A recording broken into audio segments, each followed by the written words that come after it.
Kia ora tai. Tēnā tata katoa.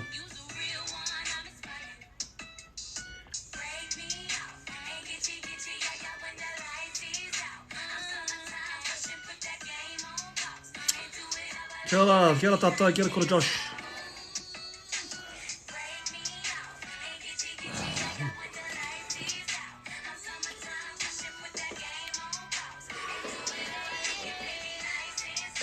Kia ora rā, kia ora rā.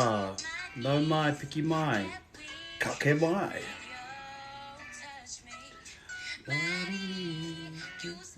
Mauri. Hea te kaupapa o te pō. Ko tukuna hea tātā I runga I taku whārangi. Mo tēnei kaupapa. He uinga ki tō online leo agency taha.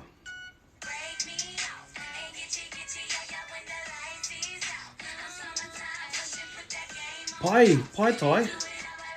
I haere au ki te nehu o tetahi o mātanei rangatira I ki kaungunu nei. Yeah. I nā hoki te rahi, te maha o ngā tangata I reira I tai atu.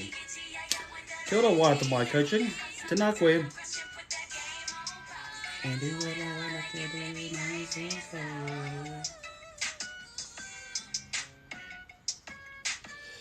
So tonight, our kaupapa is that we are going to be interviewing our hoa, Tūterangi Whiu Kens. We'll bring him in about 10 or so minutes, have this kōrero with us, and yeah. I wanted to spend a bit more time sort of just breaking down the kōrero that we had from Pairama last night, but it's been a bit of a hectic time. Tēnā koe Josh, tēnā koe hoa. Oh. Go this one. Oh yeah. Kia ora tāla, tēnā koe. Kia ora wahine. Wahine 72, kia ora. Kia ora rā.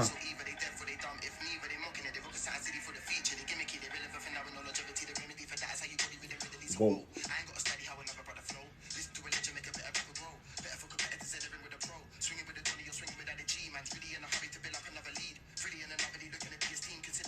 Kia ora Hendo, tēnā koe hoa. Tēnā koutou ki te rua te kaumārima kua tai mai I tēnei pō.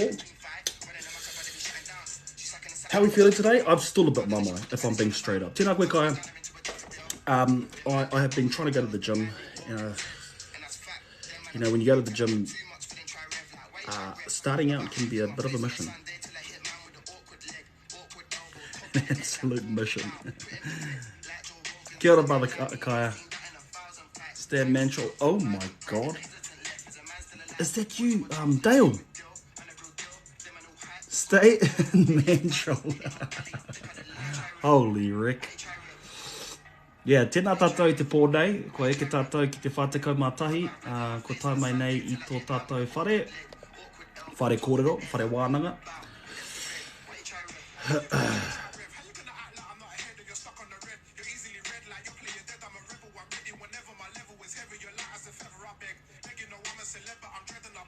It's a mental battle, right? No mai piki mai Tūterangi Whiu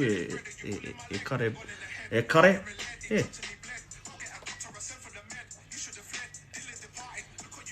So, let's just have a bit of a breakdown. Ko wai te manuhiri te pōnei ko Tūterangi Whiu Kens. Online real agency. Tēnā koe Siam, mihi atu ana, pai te kite ia koe I te nehura, I te rānei. Great to see you at the nehu there. Kia ora, te manakunui ora pai ana koe. Excited for tonight. Me too. I think it's really cool just to have a bit of like different whakaaro, different... this is actually the first time that we've gone to Te Arawa Waka. Hey, brother.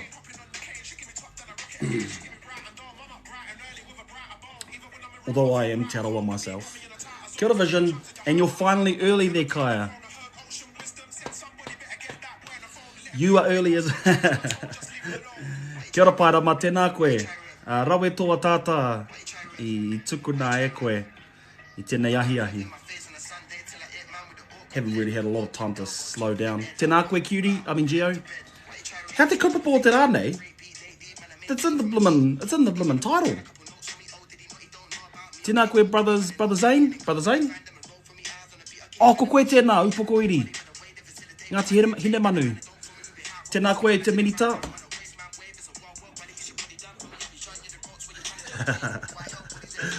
It's awesome to have you all here tonight, e hoa mā.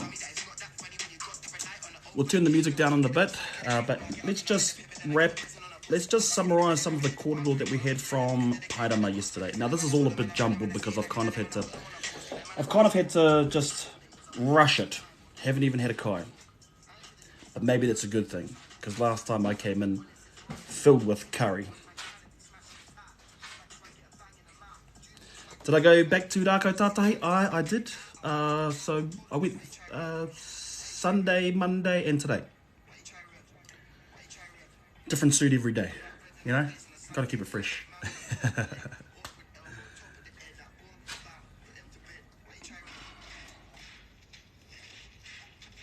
Good mai tātou. Okay, so our kōrero from Pairama last night, this is what I got from it. Pairama started his journey at the age of 26.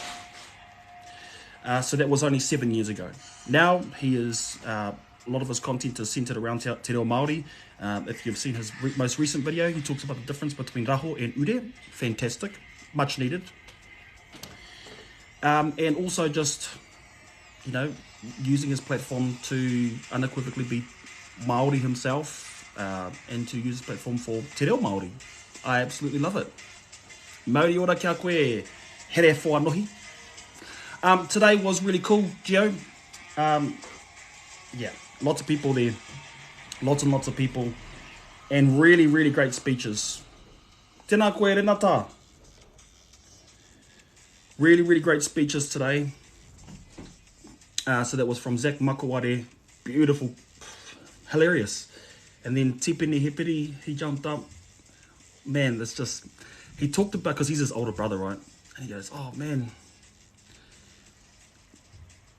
JB, when they were the first time that they even met was in the bathtub. It's just so funny. And he goes, and every single time, he said he was 3 years old, and JB was 1 year old, and every time JB got to sit where all the taps were, and he would always pull out the plug. So but not only that, but he would sit his bum on the plug, so you would just hear this. So good. And then Uncle Johnny Apatu had a kōrero as well. Mauri ora kia koe e te ringa rau pā e ren. Tēnā koe tauranga moana, mihi atu ana, tēnei no kahungunu, hono ngā wainga nui a tāua. Yeah, the bathtub, man, that was so funny. He always does those real cheeky little comments, and that's why I when I stood up to speak, I knew, like, let's just keep the integrity of our relationship, and let's just have little cheeky little remarks to each other. And so when he got up and he talked about that, and he talked about the $600 suit.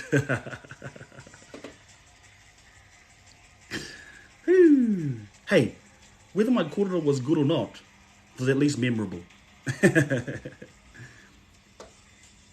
I hear kao e hara, what kaupapa he whanohi? This is a huinga reo Māori. He tangi, yeah. So, okay, Pairama's kōrero. In order to get better at your reo, from intermediate to higher, connect with your kaumātua, uncles, aunties, parents. This is sort of the same kōrero as what Renata said the first night that we had interviews. And there's actually nothing better than the actual experience. Love that. It was the kāinga noho for me. I don't understand that. Kia ora aesthetic development. Kia ora tea time.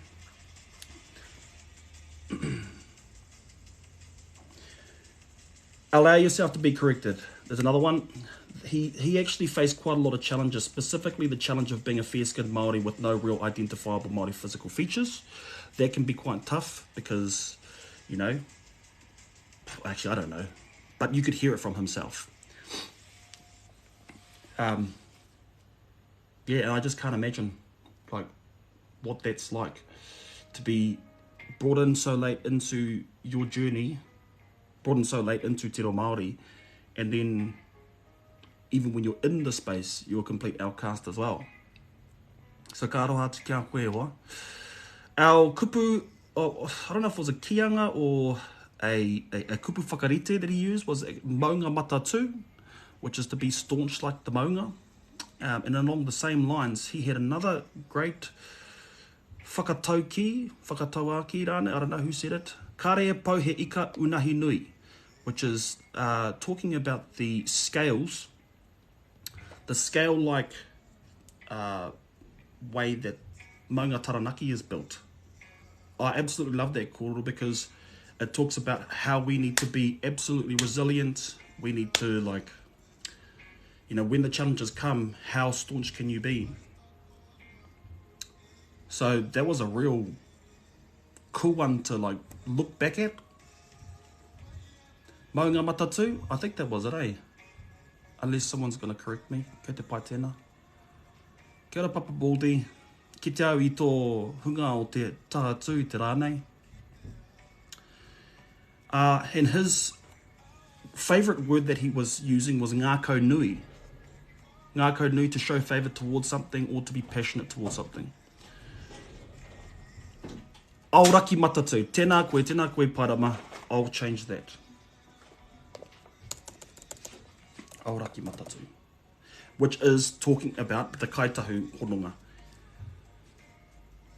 Tēnā koe Richie Baba, kia ora from Te Tai Tukiro, Te Tai Tokiro, Bay of Islands. Tangatama, kia ora e prata hea o karo kia mātou tū. Ka mutu pia. Oh wait, no, that's not the one, it was better. Koia kea koutou. I thought it was awesome for you guys to take out the haka. I think you guys took out the eke as well, eh? Oof. The best haka people in the country. Kia ora 8061 East. We are talking with Tūtarangi Few Kens tonight from Online Reo Agency. You might follow him. If not, flick him a young follow. Heoi anō. So that's what I captured from that kōrero. If there's any āpitihanga, any tāpiritanga ki e nā kōrero, tukuna mai ki ngā muka kōrero. Nā reira, yaku nui, yaku rahi, yaku whakataitai ki te whenua, yaku whakatamarahi ki te rangi. Tēnā koe, kei whea koe. Hannah Joe, tēnā koe hoa. Manu kura tāne. Matua. Hea te matua.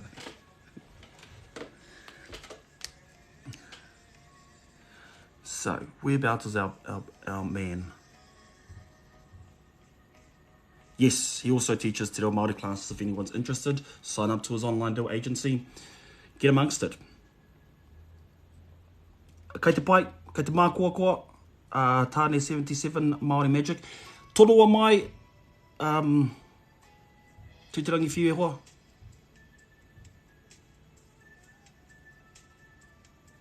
Kei ko nā tonu koe. Kei te tatari tonu.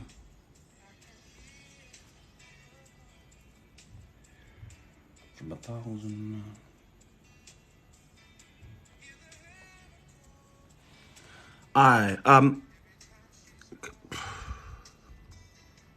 ka pai.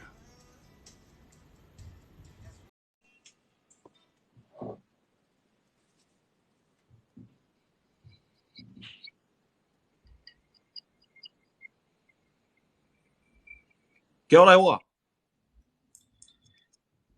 Pai, kia ora. Tēnā koe te prato o tira. Tēnā koe te rurunga whakarunga koe, te hunga mātakitaki. Te hunga mātakitaki. Tēnā koe te katoa o tira, tēnā koe hoa. Nau mai piki mai ki tēnei pāhotanga mataora. Kia whiu atu ngā kōrero. Me te matapaki, me te ui atu kia koe.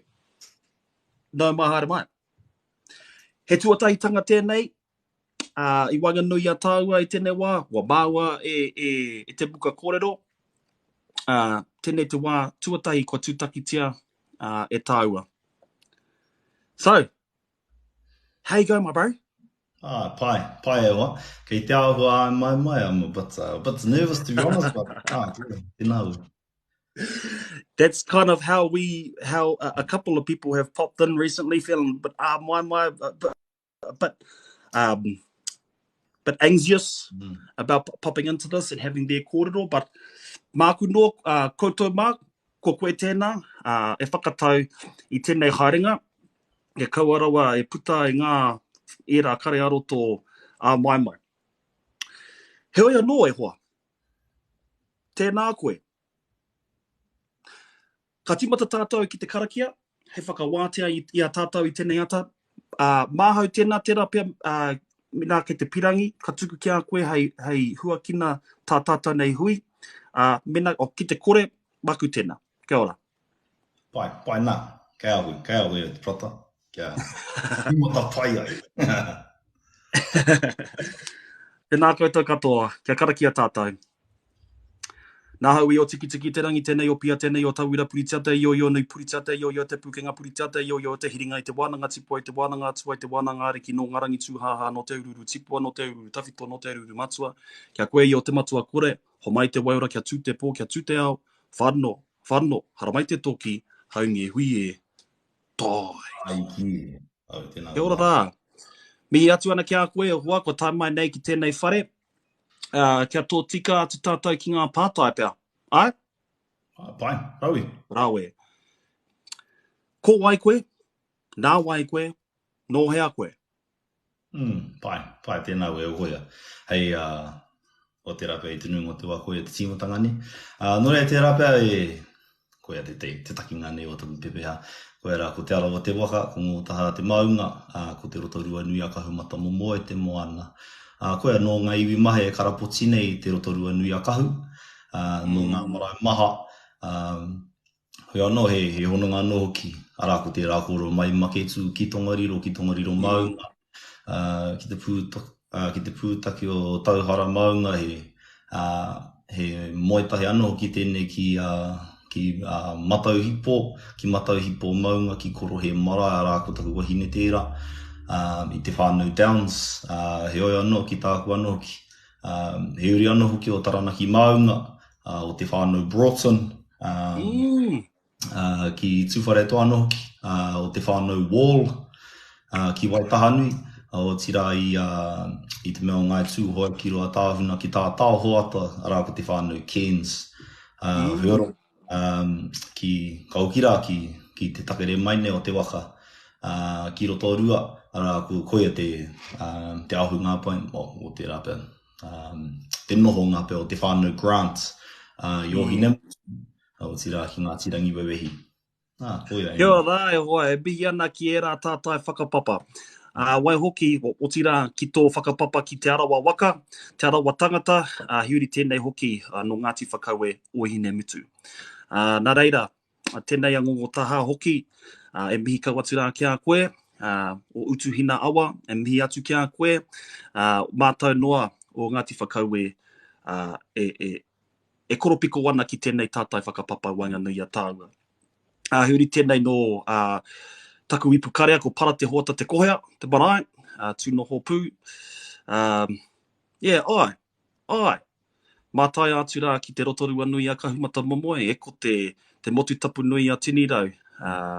Te ingoa I te paina e au mo taku tamaitira. Mokoea. Taku tamaiti, Ko mokoea tana ingoa.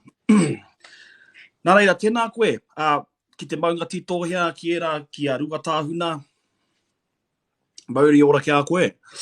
Hoi anō.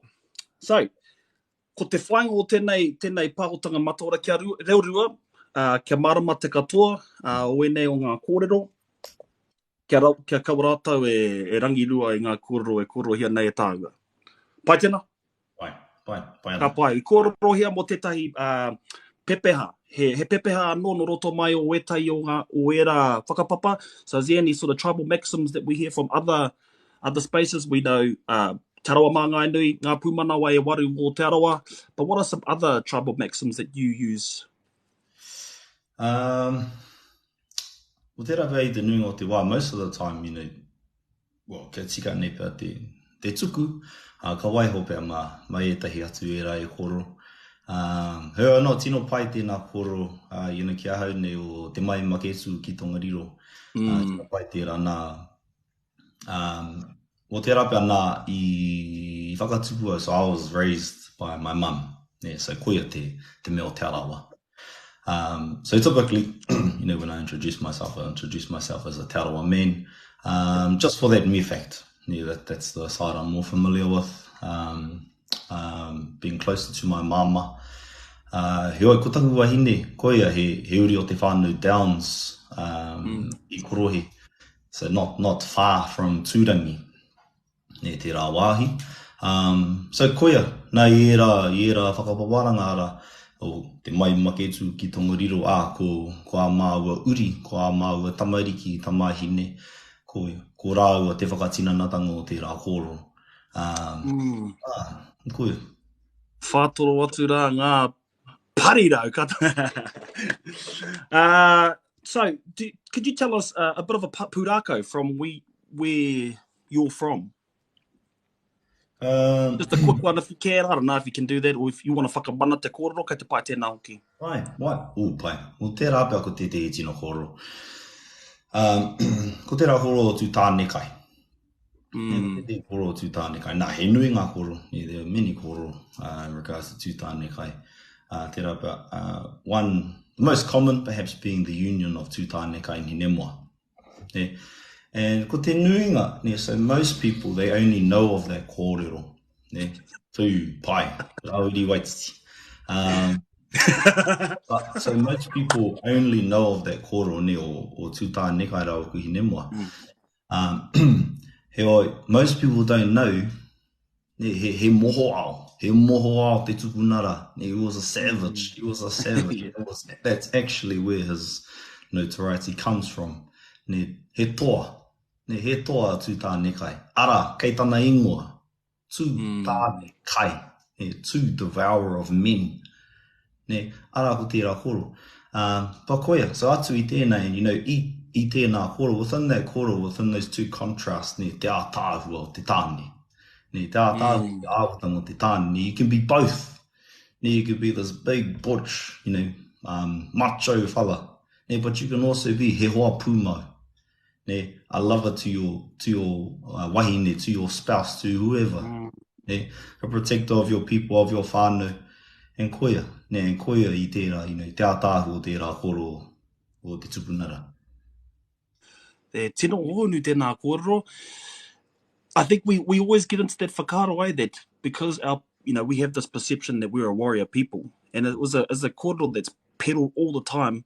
Yes, he wahanga tōna, hei toa.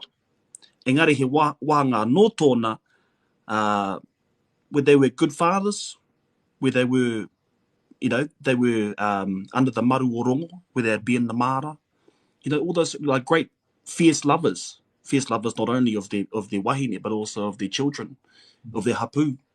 And we kind of we lose that kōrero, because we all just think of our ancestors as just great warriors. And I think it's actually a way of dehumanizing them to, you kind of get what I mean. Engari, kua whakahuatia nei e koe, e tai o ngā tipuna, ka tika kia mihi atu kia koe, kahungunu. Tēnā koe, te whanauga, o tūhaurangi ngā tuahi au. Yeah. Mihi atu kia koe, tēnā koe I tēnā kōrero, rawe te kōrero, te rongo atu ki I era kōrero. So, what's your mita? And what are some of the key differences between your mita and with others? Pai. Well, te rape ko tāku, there's no, I would say I wouldn't prescribe particularly to any particular mita. Where even that, within Te Arawa itself, debated whether there was an actual mita within Te Arawa, or whether there's just a want for there to be mita, where newer mita or newer aspects of mita perhaps being created and being raised to the level of it being sort of etched within the Te Arawa mita. He oi koia, so e tehi, but e tehi āhutanga pia, you may hear lots of Te Arawa speakers as opposed to kei or keite. So that's the K-E-I space T-E. You'll hear kai. Kai is in food. Written as food, kaite. So me, myself, I don't, sort of pertain to that koro, but that's not through any disdain or any, all those whakaaro. That really comes from a kaioko, position. Yeah. If I'm to promote, te tika o te reo wā koia. And that's not wrong, but to get it across in a broad, to a broader, te rapea hunga o te tauira, o te mea ako, koia, it's hard to then, because everyone will think, we're teaching them dominant mita we ka. It's really a whānui use. And it's dependent upon who I'm talking to as well. Mehe mea ko koro au ki te mea o tūhoi, wa ka tūhoi taku reo, mehe mea ko koro au ki te mea o te nota, wa ka nota taku reo, ka ngāpuhi taku reo. And koia, that really just comes through time, experience, and mōku nei, he momo mihi tēnā ki te tangatara. Really an acknowledgement of the person that I'm conversing with. Well, mōku nei koe o ke whakaaro. That's beautiful. That's a beautiful kōrero, because it's about, is there dialect, or is, do we just adapt and adjust to the people that we're encountering? And so, as you're saying, yes, we do that, but generally you kind of keep a pan-tribal mita, just sort of kore mita, really, so that you can communicate. Now, kia mōhio mai tātou, we've had 4 teachers of te reo Māori that have come into these lives. And so I understand that perspective in terms of trying to communicate it to your peer, your tauira, so that kia mōhio te katoa. And if you were to prescribe to a dialect, then it means that, you're sort of influencing the way that, they should be learning te reo, rather than actually trying to keep it quite open. But he pēnā hoki mātou o kahungunu nei, ka kai, ka hai, hea ki atu. So I te pānui hau i te tohu kairangi, te pepa kairangi rānei, o anihi? Koera tāna ingoa? Anaha. Tākutara. And yeah, I te kite hau mo te whakarauoratanga o te reo pea, o Ngāti Whakauē. I whakatako tō tētahi kōrero no Hamuera Mitchell, te kōrauara, ko tāna, ka hinga atu, ka pia atu te kupu, ka hinga pia atu, ka mate te reo o Ngāti Whakauē i ngā tau ka heke mai nei. Will the reo of Ngāti Whakauē perish? And so his whole kōrero is just about that. And what I noticed in that is that they use the mātou, as we use here in Kahungunu as well. So it's interesting to see those sort of similarities. So I know that we kind of covered that already, but I'd like to know what some of the kupus that you use, like in your rohe, or just some of the kupu that you use as sort of your whānau. Nepa. Karekaupe he mea motuaki, nothing really special, I wouldn't say. Not that I would say, but, Te Rapa is, for those who may follow my whārangi, my page, Te Mea Tiki Tokera, you may know I quite enjoy the use of kupu mino, or borrowed words. And I was actually going to make a video on this, because, te o aku Tamahine, one of my girls, Taku Pōtiki, my youngest girl, ko Olivia tō Ningwa. And she's a kaumātua girl. She's a kaumātua pepe. So ko tāne, to key into that, so she struggles to listen to me kōrero, when I'm sort of using my nice, clear, kaioko voice.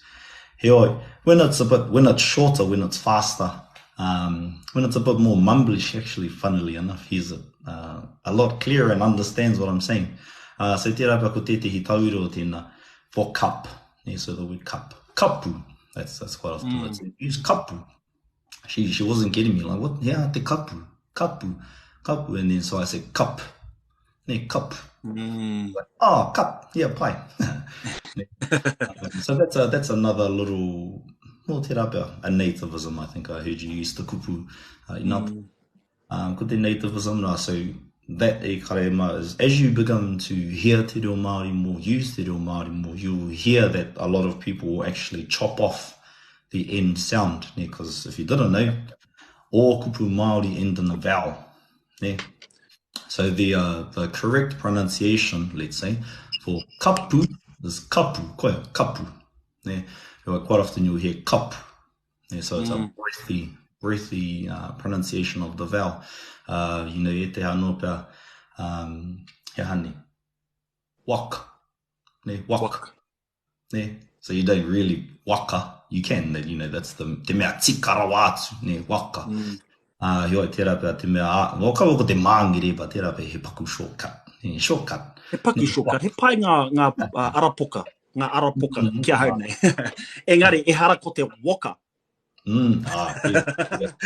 Yeah, I hear that quite a bit as a waka. And I hear it from my own whānau too. I'm like, come on now, you know what it is. Even people that speak te reo Māori, they say waka. Yeah, rawe ngā kupu mino kia hau hoki. I love kupu mino because we're just in the world where things are changing and we have to be able to provide names for things that are new technology. You know, in a mea katoa, we can't just use one word to describe all of those things. We can't say waka for all the kinds of vehicles that there are. We can't say mihini for all the sort of mihini there are as well. E hoa. I'm sure we've been able to see from your page. What are your passions? What are your passions? And if it's te reo Māori, hea ki atu e tahi. Right, well, koe about, te mea tuatahi. Koe ko te reo Māori. Within the, it's, I suppose that te reo Māori is the vehicle. Te waka. Koe, te waka. Te waka. For the actual passion, and the actual passion is tātou, te iwi Māori. Arara, ko te mea whakaahi nei, whakawera nei i aha. Is to help uplift our people. Me koe tāku, hoi atu I tēnā te rapa ko, atu I tēnā atu I tōku ao Māori, koe, tōku whānau. Koe, karekau atu I tēnā, so. Karekau te whareha kina? Pai koe e ngā te rapa he, just a matter of everything. Mai hara nui? Nā, ka pai. Love that e hoa. Our whānau, absolutely. And yeah, very cool. So we've kind of got to know a little bit about you. I mean, we're only talking about a fraction of you, but at the end of the day, we're getting to know you other than the content. So we're loving this. I'm loving this. Here anō. When did you start your reo journey? Pai, tēnā koe. Nō reira, nō reira I whānau mai au I Rotorua. So I was born in Rotorua. Heoi, my mama took my siblings and I to Australia. So we were actually raised and schooled in Australia. So atu I taua wā, koe, I tupu au me te korereo. Me te korereo atu I tōku Māoritanga. And koe. So yeah, I went through all of schooling without nothing. Atu I te kia ora, me te hongi, Koe atu I te karekau. And it wasn't until 2014. So I was sent, my mum shipped me off ki taku whā anō, ko taku auntie Tale Morrison, me taku Marcus. Koea, ki te aku I te reo I te whare wānanga Waikato. Koea tāku I te kaupapara o te tohu paitahi. Ne! Ai. Kei te ohoreria, I'm a bit surprised by this, e te iwi, because the way that the bro speaks, the reo is just so beautiful. And what he's telling us is that only 9 years ago, quick maths, he started learning te reo Māori. This blows my mind. But perhaps what it is, because we are hearing this constantly from the interviewees. We've had 4 interviewees recently. And all of them say that it's actually later in life, and I'm sure that can actually resonate with a lot of people that are here in the Muka Kōrero, that it's never too late. As much as you think it's late, it's never too late. My mum is 74 years old, and she's starting her haringa now. So just to hear this, to hear the beauty of his reo, and to just hear that it was 9 years ago that it started, ohorere katoa hau. So, what? Perhaps what it is, actually, is that you actually need to start with no reo. Just need to start with no reo to get yourself in that desire, the hunger of wanting to learn it. Because maybe when you have it, you don't appreciate it when you do have it. And there's actually a lot of people that I've seen started off their journey with te kura kaupapa kohanga reo and then just lost it, didn't connect. Kua oti. So far, that is really cool. And so, what do you think some of the challenges have been for you, or some of the hardest parts of learning? Pai, tēnā hui, tēnā pātai wala. Nā, o koea, tērā tīmatanga ko tērā. Nēnā, so, before going to Te Tohu Paetai, I only knew kia ora. I only knew kia ora and I only knew Te Hungi. And I knew that I was from Te Aroha. That's all I knew. And, I still remember clear as day. And I don't think I've actually mentioned who it was. So, we got there in our first kaupapa. For anyone who's done Tohu Paetai, that pretty much every morning, you start with waiata. So, we sat down to meet our kaiako. Because I think I actually turned up late to the kaupapa. I was a late entry. So I didn't go through the pōhiri and all of that. I actually came a bit later, probably bang on first day. And hope she doesn't mind me mentioning to Iana. You probably don't even remember, but for me, this was, deer in headlights moment. But she, Nikki, the sister Nikki Kennedy, or Te Mea Tapu Tapu, she sat down next to me. She said, "Kia ora, no he a koe." I was like, no idea what she said. I still remember how wide my eyes must have looked. From there, so going from nothing to just bang on the deep end, straight up. And anyone who's gone through Te Tohu Paetai, full immersion right from day dot.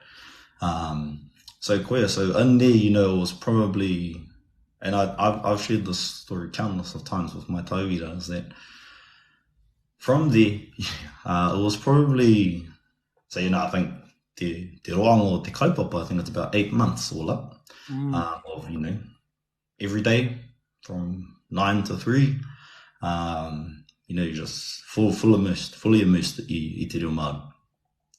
And, there were days where I would leave, just about in tears, ripping my hair out, because I had no idea what was happening. I had absolutely no idea what people were saying, what my kaiaho was saying, what everyone else was saying. I felt like I was way behind everyone else, because I was the only one from outside of Aotearoa. Everyone else, probably half the class, i mōhio kē ki te reo.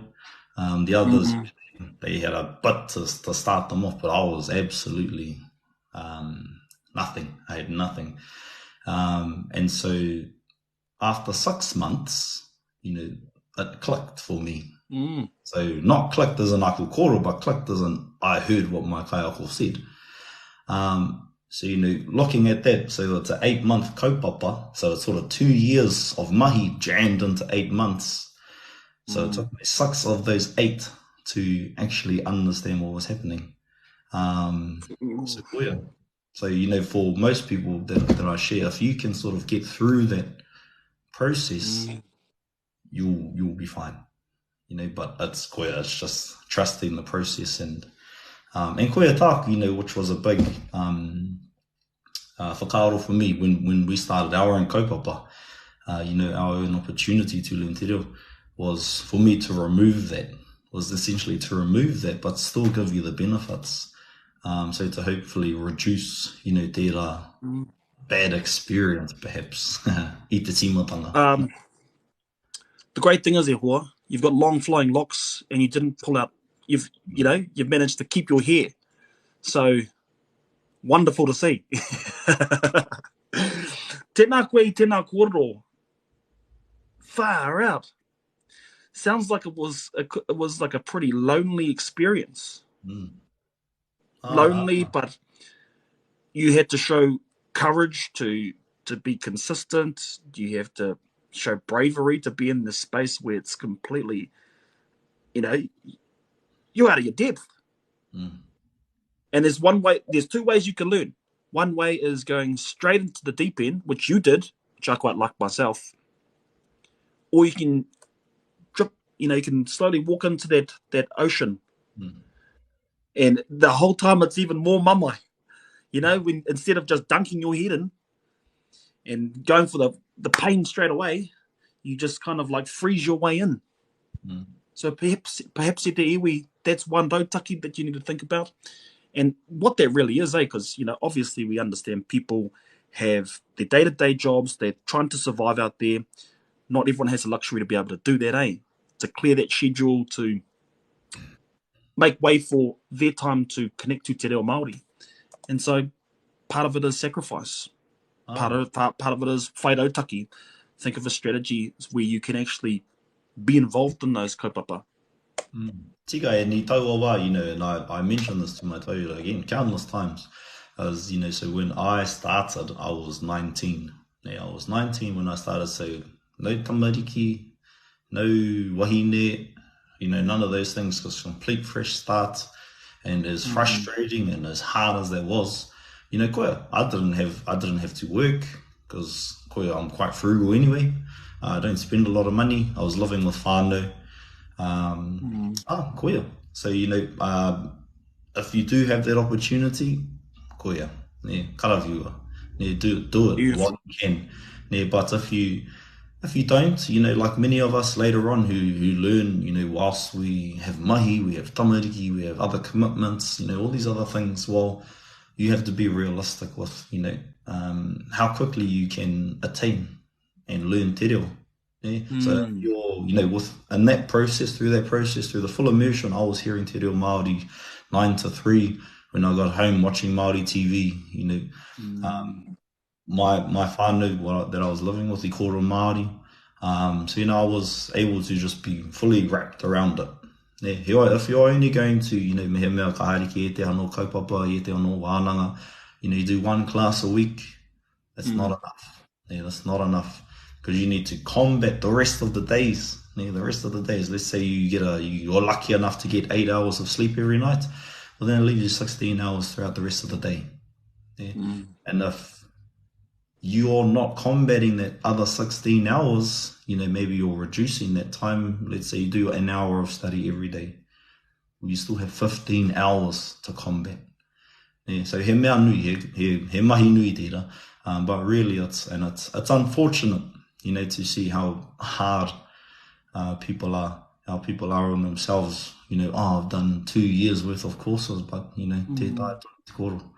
I was like, well, koia, if you're not practicing or sharing or, and sometimes it's a bit of a hard pill to swallow, but at times you have to change your circles. Because if you're staying with the same people who don't kōrero Māori, well then you can't really expect to get better. Because you need to put yourself in spaces. Ko te reo Māori, te reo matua. Just to really ease into that process and just remove those barriers and boundaries. Nā ko, e te hiwa ko kōrero Pākehā, mātou ko taku whānau. And ko tāku, ko te reo Pākehā, te reo Māngere. I only speak Pākehā when I'm feeling lazy. And koia, and I'm not calling you all lazy, point. So don't have me with that. No, I feel that. I absolutely feel that, because it's a challenge. I speak te reo Māori to my children, and it is tough. Being the only one in that space, and you're expected to influence their life forever, right from the inception. It's hard, because you're right. It is mangere. For me, that's the way I feel, because it's the shortcut, the easy way out. Actually, if I can just hold on to it, then it's gonna be for the betterment of the child. So, yeah, from what I'm hearing so far, it's just, you just got to immerse yourself in whatever way you can find out how. I'm learning quite a lot here, and I'm feeling quite inspired myself. I mean, I've had, the three others, and I felt inspired in that kōrero, but to connect to your kōrero as well has just been quite inspirational. How are we feeling in the muka kōrero? Before I get on to our next pātai. Pai.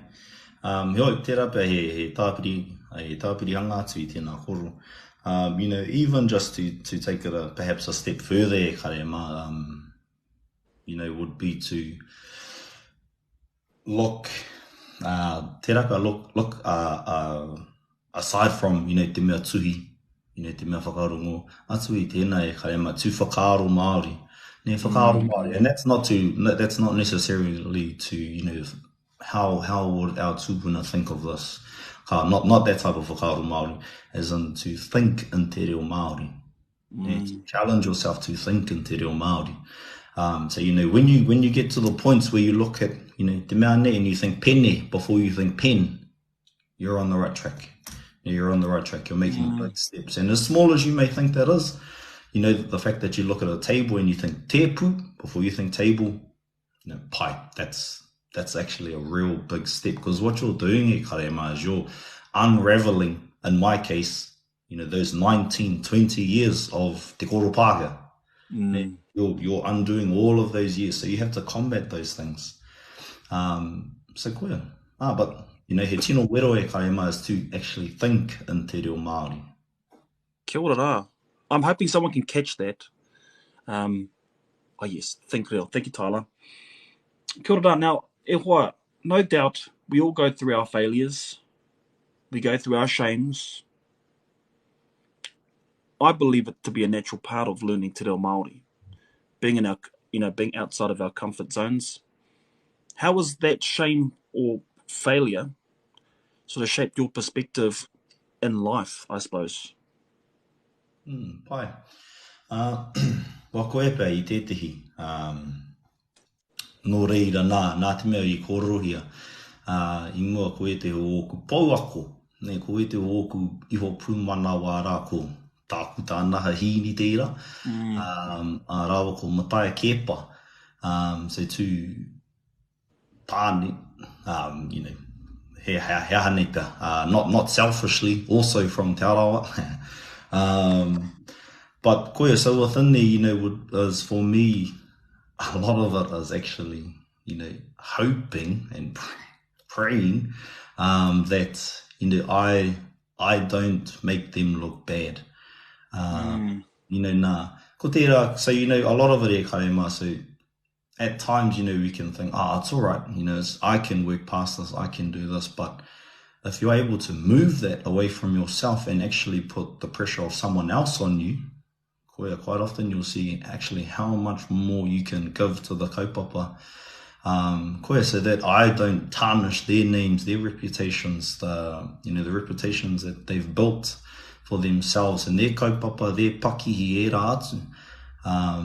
And koea, for my tamariki, my mokopuna, so that, my uri can, think back to me and, I'm the, tērā pia, maybe not, whakahihi nei pia, this is my te arawatanga coming out. But tērā pia, to somewhat match the notoriety o tērā o tūtāne kai, o whakaui. E rā atu, so my uri will look at me with the reverence that they hold of those tūpuna. And koea pia e te unga. Hohonu. Kia hau, nere kia hau. Kia hau kōrero. I'm just of the kind of mind that, and I'm kare te whakahe I tai kōrero. I'm of the mind that the new age is kind of coming out with their own kōrero. Anyway, this is an interview of me, but it feels like we take too long to get to a stage where we say stuff. We wait until we're 40, we're 50, sometimes 60 years old before we say anything that's meaningful, because we want to protect the reputation and the notoriety of said people. So, how to tēnei te whakahe, ko tāku noa, my own kind of whakaro on it.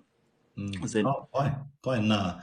Yeah. Ko tērā, ko tērā wea mea, kei te mōio, ai koutou ki te mea rā ki a Matai, you'll know that he's quite controversial himself. So ko tērā, I think I'm still finding my feet and being okay, to be a bit rogue e te hiwa. Koe ko tā kupa is just, still finding my feet and not that I would ever go out of my way to, whakaiti tētahi, but so it just doesn't come across that, and I would never want to deter someone from learning or sharing their whakaaro.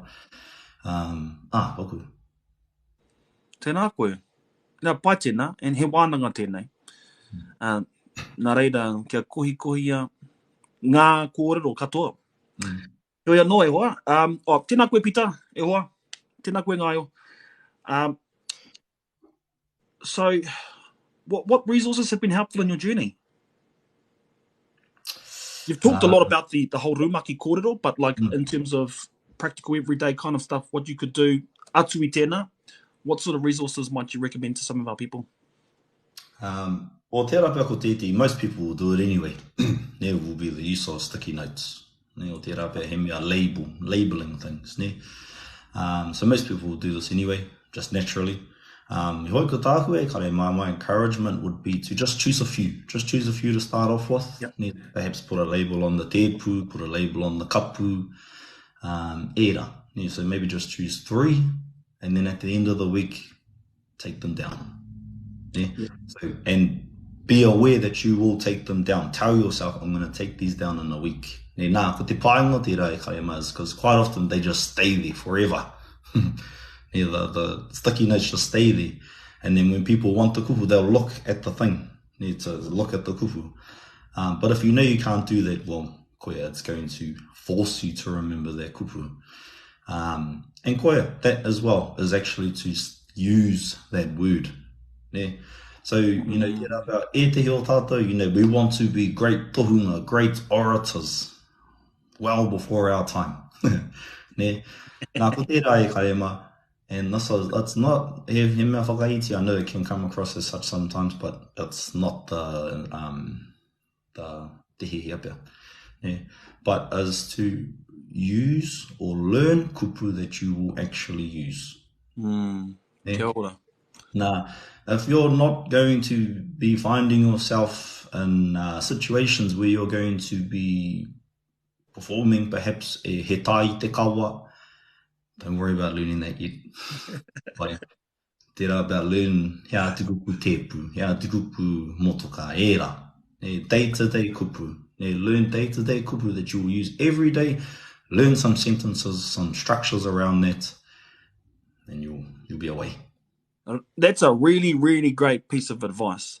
Now, I heard that kōrero from Scotty Morrison on another resource that might be really helpful for us, which is Taringa. I'm sure many people have heard of it already. But it was the Scotty Morrison kōrero in terms of putting those things over the, on the appliances and then removing them, It's so hard to, be conscious of that, Like, you put it there and you're like, okay, we've got 5 days to learn this kōrero and we've got to make sure that we use it. And after that 5 days, ākouti, done. But a great rautaki for our people to actually use. I'm just a bit of a hypocrite.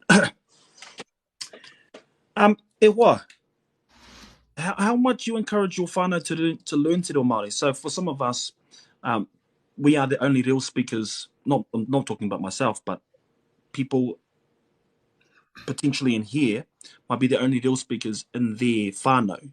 How much you encourage them to, encourage their whānau to learn? Pai tēnā koe. Well, ko tāku, I'm still to get my whānau to learn.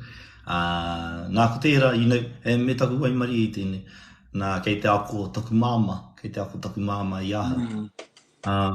So, and that's a beautiful thing for me to be able to do and to be able to offer to her, because so in her time, and even though some of us, we have our own journeys and our own way of getting through our things, but I hold no ill feelings or ill whakaaro towards her in regards to moving me away from, taku marae, taku Māoritanga era. She did the best that she thought what was best for me at that time. And koia, you know, I think going back to your koro, I don't know if I would have been as driven if I was just around it all the time. You know, but who knows? Anyway, koia, and you know that's something perhaps for some of us to ponder on their karema is to, you know, whatever happened. Yeah, but it's up to us as to what we're going to do now, and you know the steps that we're going to take to move forward. Heoi koia, heoi, well, tētahi, we'll be actually using. I just think it's a real important bridge, eh? Like, if you did go to Koanga Reo, Kura Kaupapa, there's going to be a time where you just don't speak te reo Māori. I mean, it's not it happens all the time, but to have consistency all throughout those ages, like, it happens, but there's often times where they just get disconnected, you know?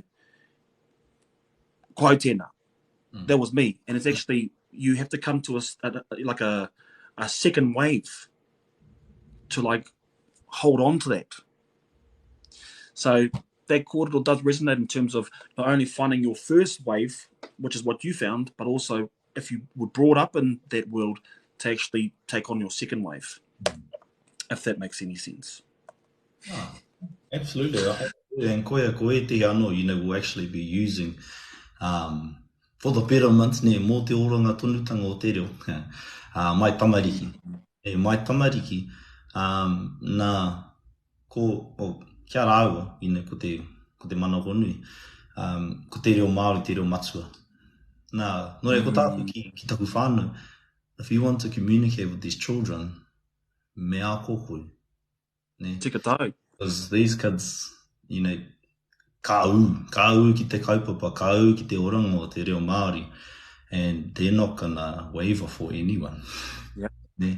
When my boys came to Te Aotearoa, it was like the biggest kick up the bum. It's not a kick up the bum, but I felt like I was already doing the mahi, but as soon as they come, I was like, man, let's go overdrive. And so, like, yeah, dedicated myself completely. That was 2 or 3 years ago. I mean, already passionate before that, but it was like, I need to make sure that this is a native reo to them. That was my whakaaro on things. And koia tētehi, you know, ki taku wahine, is for me, my experience and let's say my disconnection was very different from her. You know, she was raised by her kaumātua, who we call mum and dad. But for me, it's very different. You know, I'm still finding my feet, ki te o ōku marae. I'm still, you know, to be known around my marae. Yeah. You know, because, you know, ka mōhio te nuinga ki tōku māma. So she was in the early wewehi, and within the groups of the early wewehi. And, you know, so she's known all throughout Rotorua. You're a normal, but that's not the same for me. You know, being raised in Australia. So for me, you know, it's important that my pepe are known, that my people, and their marae know who they are, so that they don't have to go through those, you know, ugly feelings and that awkwardness. And te rapa koea hoki tehi whakaakiakinga ki a koutou e karema. That's, you know, perhaps a word of encouragement to you all is, you know, don't pass your mamai onto our tamariki. You know what you need to do. Mahia. Tukua. Yeah, well, why do you make the videos you make? Well, ko tāku, well, te rapa he māma, but, you know, and koea pia tehi whakaaro mao ko taku wahine is, you know, atu I te aku I te reo, te tuku I te reo, e nei āhutanga. Ko te whakaaro nui e nāhua he hane pia. Tēnā koe Damien, tēnā koe wada.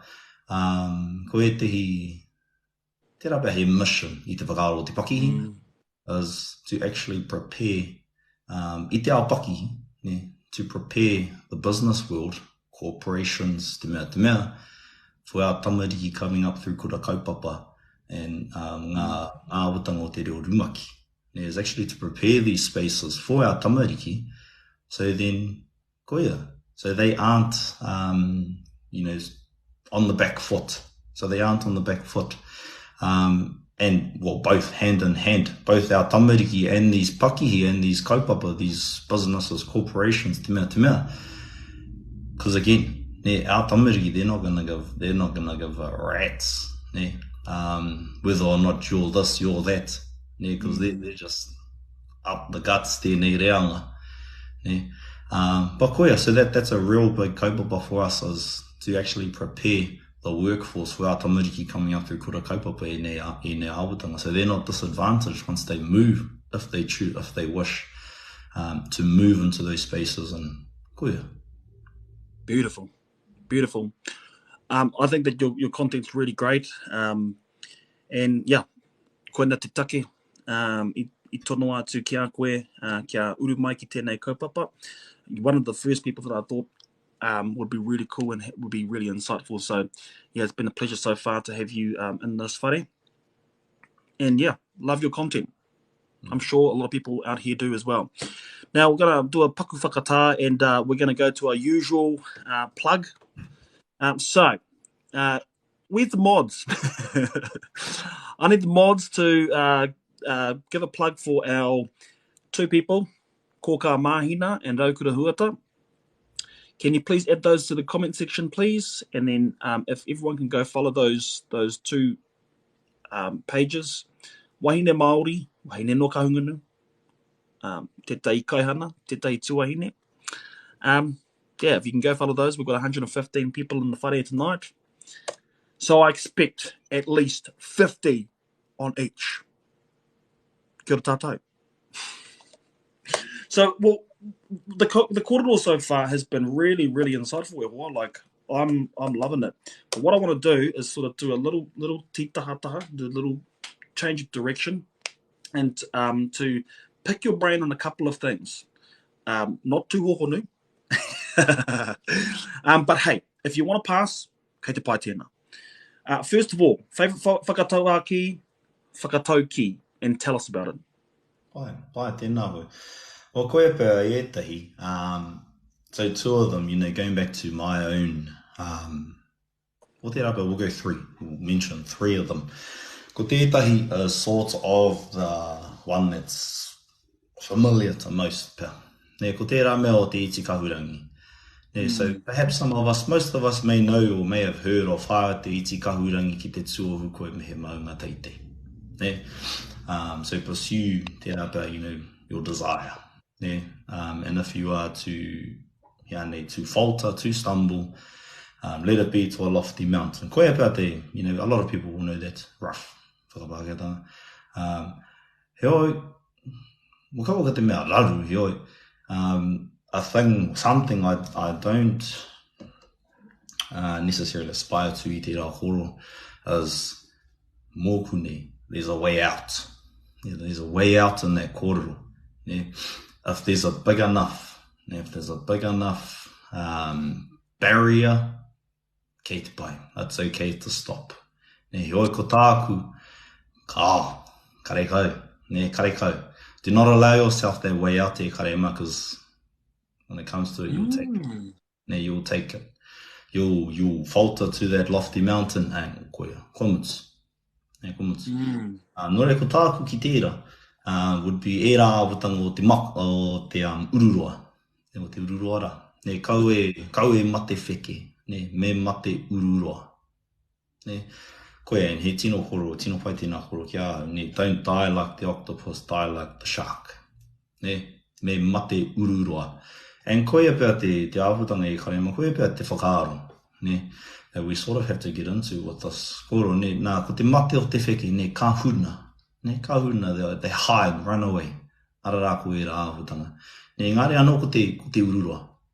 Ko te ururoa ka huri ki tāna hoa riri. And koe e tērā e karema, e harate nei te mahi māma. This is not an easy task e karema.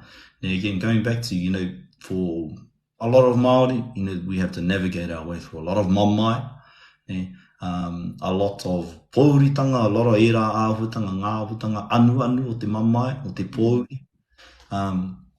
It's not an easy task. It's not an easy task e karema. Engari koia. So koia tētahi. Ko tētahi anō.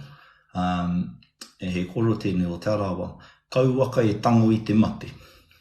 Kauwaka e tango i te mate. Nā ko tētihi, whakapākeratanga pe o tēnei. Allow nothing to stop you, not even death. Kauwaka e tango i te mate, e tino koro tēnei. And koe e te he karema, for some of us, this may be a bit too bull-headed, koe e te rā koro, upoko takitai, but koe, so those are just a few e te o tino, Nā te bea he wānanga tēnā, ka uru atu a kōrero ki tēnā. pai ngā kōrero, rawe ngā kōrero, te rā weke tēnā whakatau ki rānei te tuatai. So the first one was whai ai e koe te iti kahurangi ki te tui koe me he maunga taitai. Just on reflection of a couple of people close, I don't want to say close to me, but recently there's been a couple of people that have passed away, and it's kind of because of that whakaaro where they've taken on a bit too much. So for me, it's also just understanding like where those limits are, and actually just kia au nei. I mean, kei te whakaihau ki au kōrero, mō etai horopaki, mena ko te reo Māori tēnā, me te ako i te reo Māori, pai tēnā kia hau. Engari, some of our people take on way too much, and it's just like, focus on themselves, Kare rātou, te aro ki a rātou anō, they're not focused on them and their own whānau, and I'm like, I mean, he kaupapa tuatu i tau kōrero, so, but it just got me reflecting on that sort of thing. It's like, if you've got the capacity, pai. if you've mena ka ahe, if you have the capacity to do so, go and bull-headed. Me mate ururoa. Kei mate tara awhare. But absolutely respect that kōrero. Know those limits, because he mate tō te hinengaro i etai wā, ne? Pai, and tērā, and koe e karema, take these whakaaro, and any whakaaro in that, and, while I'm on it, don't take all word as gospel e karema, just assume, take it with a hiahane tērā koro, a grain of something, grain of salt.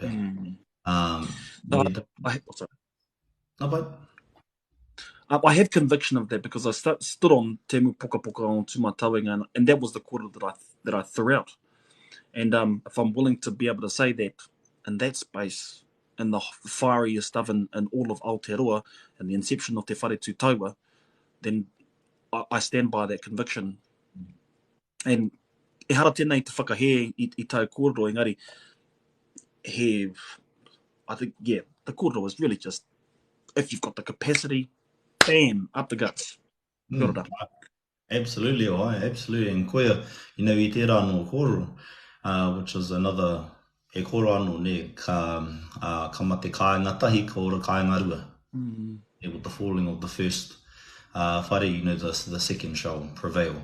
Heo i tēnei horopaki e karema, ko tahi noa te whare. Ore e taki na tō whare. You only have one tinana, you only have one vessel i tēnei, i tēnei ao, no reira takina tērā, because koe, I think I saw i ngā kōrero, within the comments, koe, you can't pour from an empty cup. No reira, ko tāku, koe tehi, ka whakaaro nei, he tino selfish ahau, tino kaipuku nei. Heo, ko tērā, mōku nei, my selfishness comes from being able to serve. I can't serve if I don't look after myself. Kia ora. Because if you are only serving and you're not looking after yourself, you're actually doing yourself and your whānau a disservice, because you're giving half. You're not giving 100. Kia ora.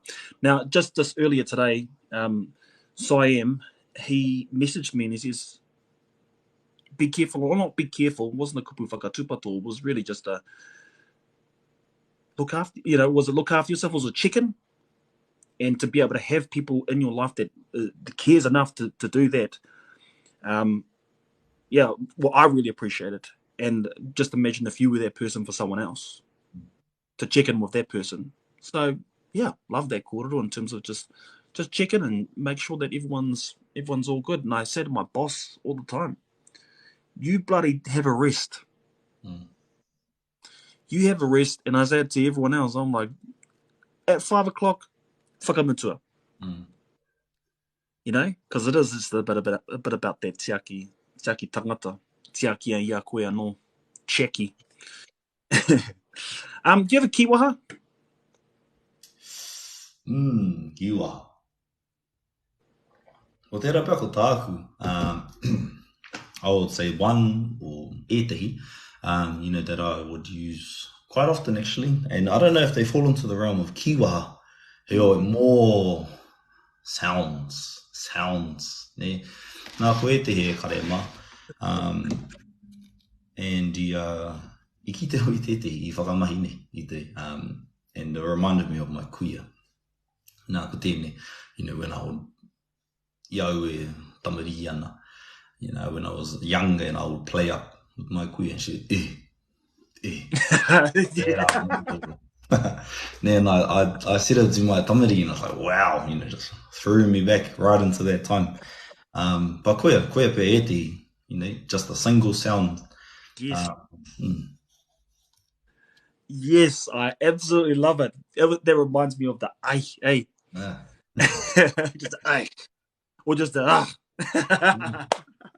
Ki te whakātu e tō hoha. Ke tō tamaiti. Nāna te take mo tō hoha. So, there you go, Etiwi. Our kiwaha is just a sound. And te whakātu I tō aha. Tu rānei. Tō hariko, tō pouri, tō hoha rānei. Pai tēnā, tino pai. Newest kupu that you've just learnt, and can you put it in a sentence? Wā koea pia te tehi, I ako I tēnā kupu nā tātere, ne? Nā tātere rā ko te kaipuku. And I think I used it just a bit earlier. Koea ko te kaipuku rā, pēra I te kaiponu, ki taku moio e kupu anō o rohe.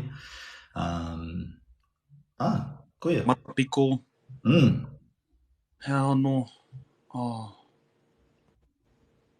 Era me momo katoa. So, kaipuku. Ko te kaipuku, ko te puku kai rane, ko ware ia, it might be the other way around. Pako tērā I tana mea o kauwaka ne.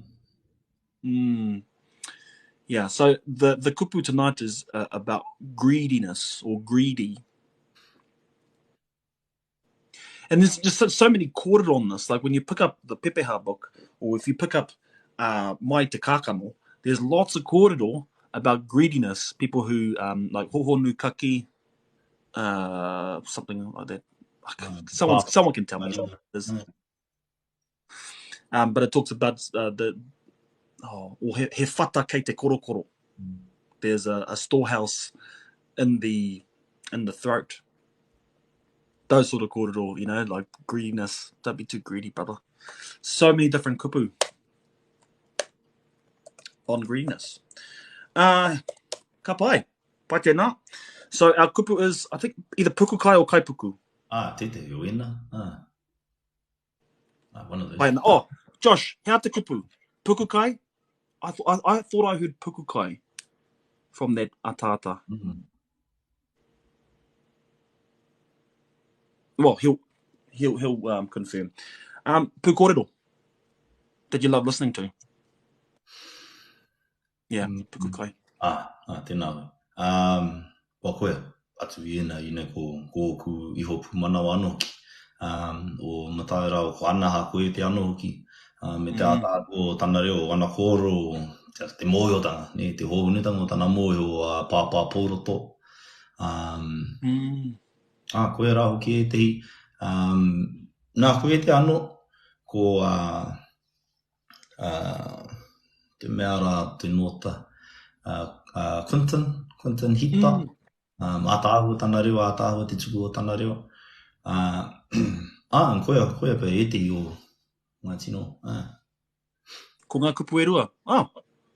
Pai no. Pai. Tēnā pai. Yeah, so e te iwi, go and listen to those pū kōrero, have a bit of a listen to their reo, to attune the ears to the sound. E hoa, kei te a mai tonu. Bye. Yes. Kua papa pauna mu te moana. Hioi anō hoa, what's a reo hapa that grinds your gear?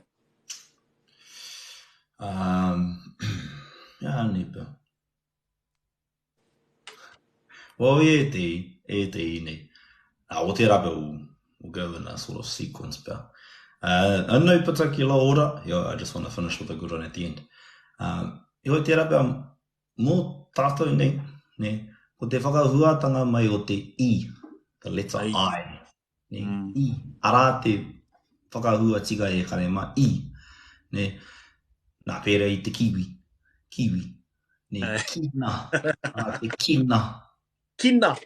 Nei, kau ko te a. Nei, kau ko te a.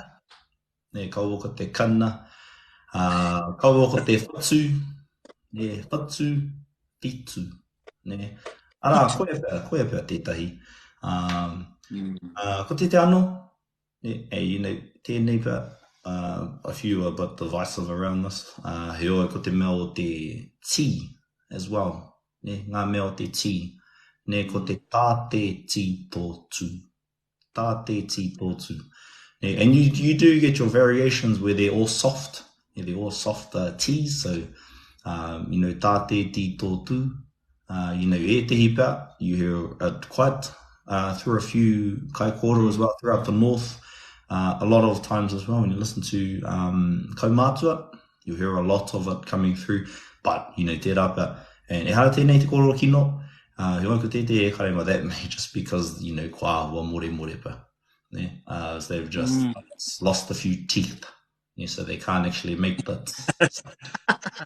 But koea, e ne karema, it's not like the, he mea nui, just āhua, koea, mama ki te taringa. Yeah.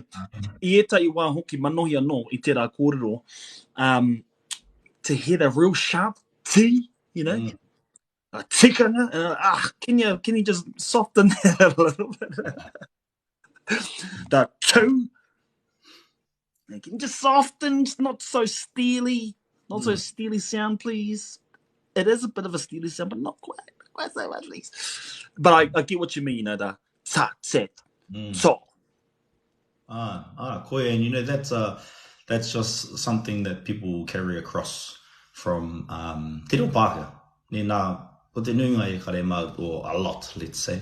A lot of kupu actually have that sharper T when the kupu starts with the T, like Tuesday, tennis, table, that's ahakoa te kupu, well, let's say, a lot of the time when it starts with the T, it's going to be the sharp. So it does take a bit of mahi e karema, but the good thing is it doesn't take as much as you think. Pai. He oi te rape ako te mea whakamutunga uene. And I think this was when I first started, te wā kia mataya. And I took it as a backhanded comment. I took it as a backhanded compliment, let's say. Nā, ko tāna, because it was at a time where I was wanting to push through, te rā wāhanga o te intermediate perhaps. And, I mea mai, he pai ake te reo kohanga tika I te reo panekiretanga he. He pai ake te reo kohanga tika I te reo panekiretanga he. Ko te don't get too flash for your boots. It's better to have a good grasp, basic use of your reo Māori before you start getting into your bigger kaupapa, bigger uses of te reo Māori and kei te he te nuinga. Koe. Pai tēnā kōrero ki hau nei e tai wā. Ka frehe ake nei ako kōrero. Heo anō ko te mea nui ki aro tō tika kia tika te reo. So yeah, that's a good kōrero. Love those hapa because they're so simple. They're so simple and easily fixable. And also, I do it too. kina. So thank you. Ko tangata whenua e nā hapa kia hau. He oi anō.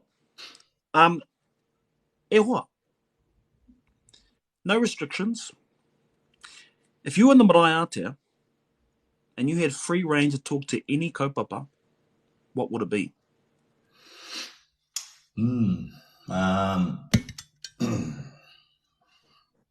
Ia nei pa. Mo te rapea ko e tei. Mo te rapea tētai ne. Nā, ko te uunga ki te tikanga. Ne? Te uunga ki te tikanga. Nā, mea ka whai koe i tētahi, me whai i te katoa. Ne, ka oe hawhe o ka whai i te hiwa, hea tēnā whai tēnei kēti. Ne ka. Mea ka whai koe i te tikanga, whāia. Ne, nā koe te hi, te rapa i te arawara, ne, ka whai tonu i te mea kei te oro tonu tō matua, mea kei te whai kōrero tonu ia, me noho. E hoi e te hiwa, kei a tō pā, kei te atu kau, pai ana. Ne, naka, hoha tēnā, hoha. Ne, mea ka whai koe i te tira whāia. Ne, mea ka whati e te iwa atu, hei aha. Yes. And not tikanga in the moment. I te mura o te ahi is what one of the iwaha was. Kei te tīnia o kei te panoni hia, te tikanga I te mura o te ahi. Changing the tikanga to suit our, situation. I really like that because, let's stick to one tikanga, and if that's a tikanga, then kei te pai tēnā. And koe, i te hiwa, mea kei te hi atu kaupapa ngā kai kōro, ko te whakamātō kai. And koe, kai mia. Kai mia. Nā, ka riku I whakarite. E hoa, we're going to go hard. We're going to go deep now. Right. Before that, we have I'm just going to do this as another plug because, look, I'm real keen to get these wahine into these corridors. So can we have our mods post up those names, those wahine that we want to get into the lines, please? Kui B, can you respond to me? Because, shame, leaving me on red. We have Kui, going to get you in there. I see you in there. Kia ora, Irana. Thank you, Vision. Much appreciated. Can we follow these accounts, please, and get them to 500 likes so that they can join in this corridor? Yes, it's going to happen every night. Yes, it's going to come at a section of this corridor. No whakapaha kia koe oa. We're going to go deep. TikTok corridor. 4 part-time. You can pass. Right. Should wahine be allowed to speak on the marae? Ko tāku, hei aha māku. Hei aha māku. Kei a koe o wake tikanga. Inei koe ko whakatakotohia e rā tikanga he take. He oi, me he mea.